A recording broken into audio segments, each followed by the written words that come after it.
maybe the most. In the middle, graduate guard L.J. Breyer, and on the far right, head coach Kelvin Sampson.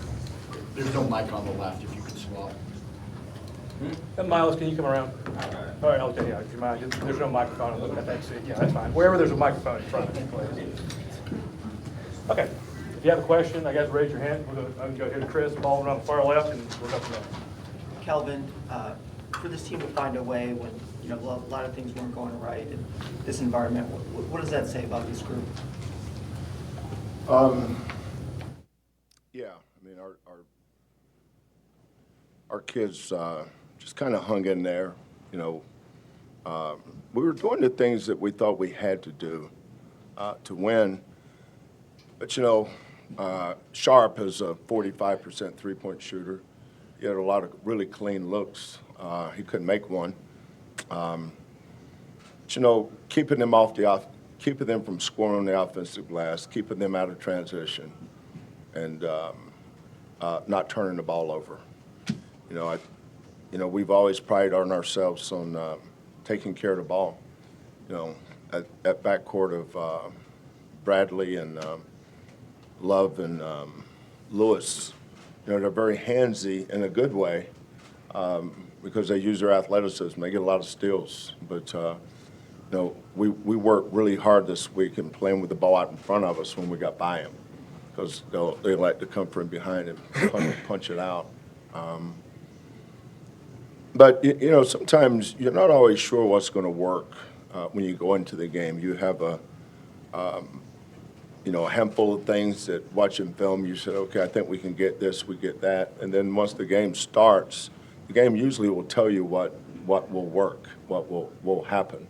And, we were loaded up. We call it C-spacing on one side of the floor. And we played 2-on-2, and they were in drop coverage, and Milos kept getting downhill with his floater. And I thought his swagger got better as the game went on.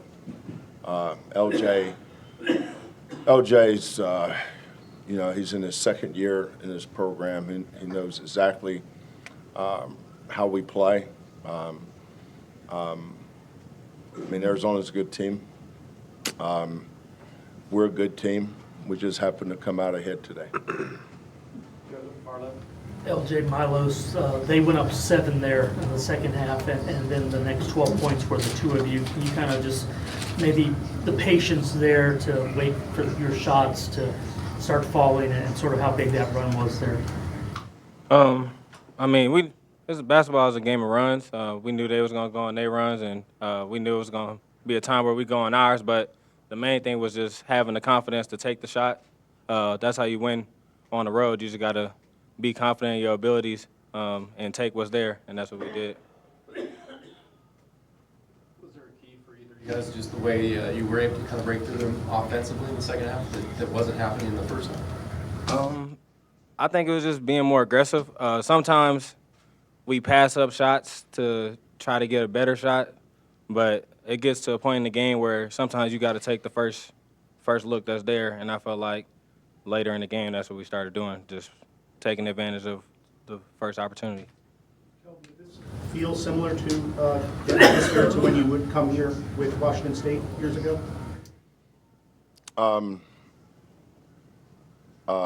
It's hard to compare. That was 30 years ago. I was last. The only good thing ever happened to me during that time is we beat UCLA in here. I think it was the first year of the Pac-10 tournament. I think Walt Hazard was coaching UCLA. You got to check me on that. I think I'm right, though. I think I'm right.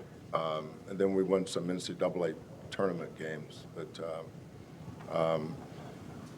Tommy's doing an awesome job. This is one of the special venues, I think, in the country.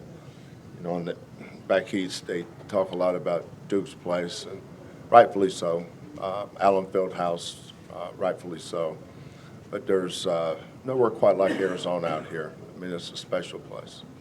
You talked about how tough it is to win on the road in this league. To have 2 wins this year where you're at Allen and here, does that sort of say that sort of how your guys rise to the occasion when you need to? Yeah, I think we're really good at staying in the moment when everybody else is somewhere else. You know, I talk to these kids, and it's not just about basketball lessons, but life lessons. If you focus on what's in front of you and not what's ahead of you, you usually make better decisions. You know, we've been very fortunate. We could have easily lost the Central Florida game. You know, we're down 1 with 3 seconds to go. We execute a side out of bounds play and was very fortunate there. Kansas, I'm still trying to figure out how we won that game. I mean, that was a game that things had to go your way. So we got lucky. We've gotten lucky a couple of times. But, whether we're winning or losing, I don't think it affects our preparation or our culture or how we go about our business. You know, I tell people all the time I'm the luckiest guy in the world because I coach in a team full of guys. It'd be awesome to have your daughter date. Not marry now. That's another thing. But you would be proud of the character of this team. It's a high character team. We don't have wild swings in our moods or, you know, I can go in every day and coach basketball, and I never have to worry about coaching attitude or effort. And that's a blessing for a coach. Kelvin, you were given a number 2 seed today in the first, NCAA thing. Arizona number 3. Does that mean anything now? Probably not. You know, we've been a 1 seed a few times, I think. I think the most important thing I've learned about seeding over the years is just I'd rather have health than seed. You know, when I pray, I don't pray for to be a 2 or 3 or 1. I just pray that we can stay healthy. You know, when we got to the tournament last year, Tuckler broke his foot in February. You saw what he's capable of. We lost him, we lost Arsenault, and then we lost Shed. So for us, it comes down to just if this team stays healthy. You know, we like a lot of other teams in the country. You know, we have a good team. I don't know that we have a great team. You know, we played Auburn, we played Alabama, we played at Arizona, we played at Kansas. Our team's pretty good at figuring out what's next and getting ready and focusing on that. Nobody gets giddy or crazy when we win a game. I mean, we've won enough games to appreciate it. Well, in the Big 12, you guys are 2 games up now, 6 to go. How do you all feel about that? And Nothing. I mean, that's something that for us, it's when I get my laptop set up, I'm sure I'll find enough things that we didn't do well tonight. Like you said, our offense the first half. Now, we got some good looks. We didn't make them. And one of the keys tonight was transition defense, and they scored 18. I mean, they're the best transition offensive team we've played. But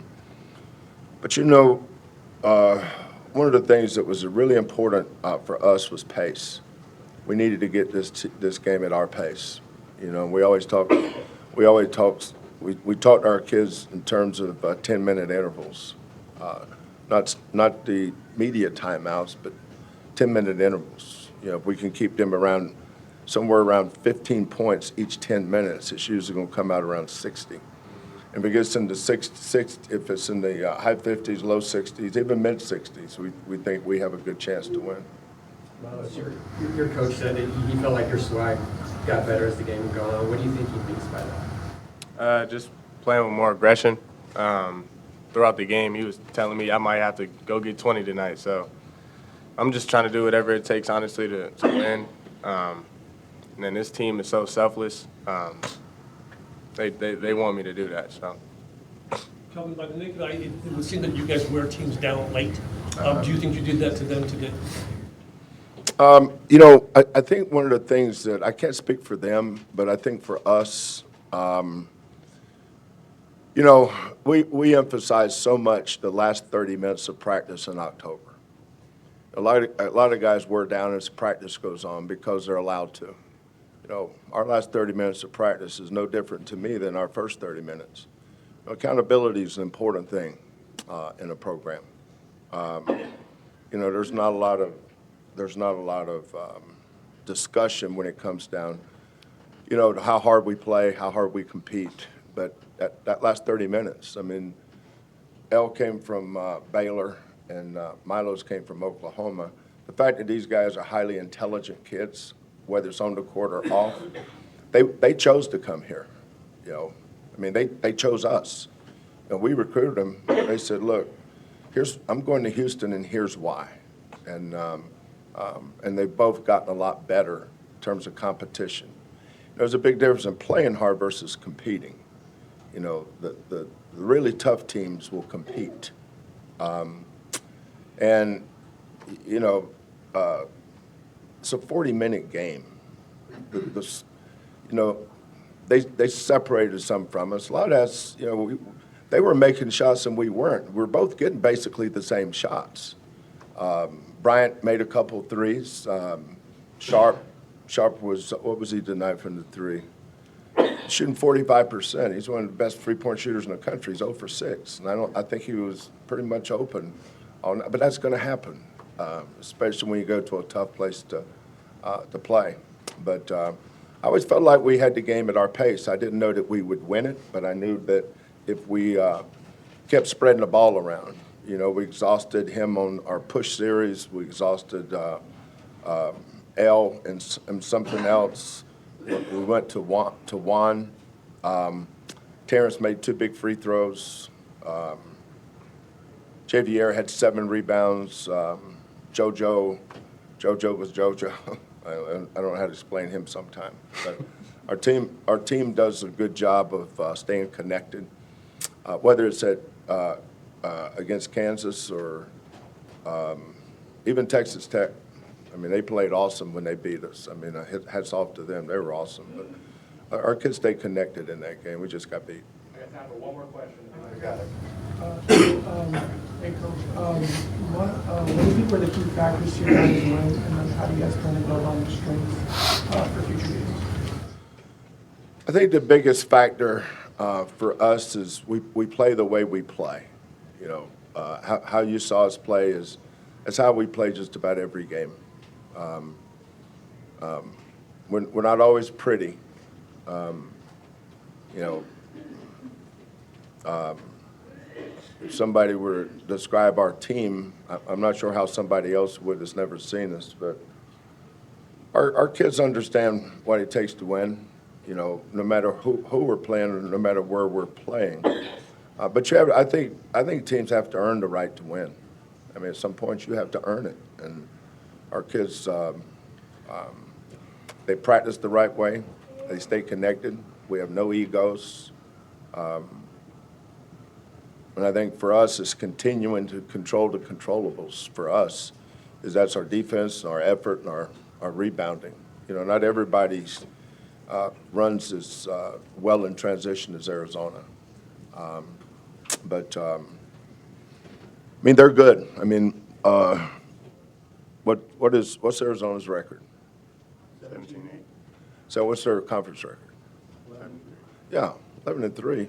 A lot of teams would like to be 11-3, and they're good enough to go win wherever they go, wherever they play. Coach Milos, LJ, thank you very much. Okay, thanks, guys.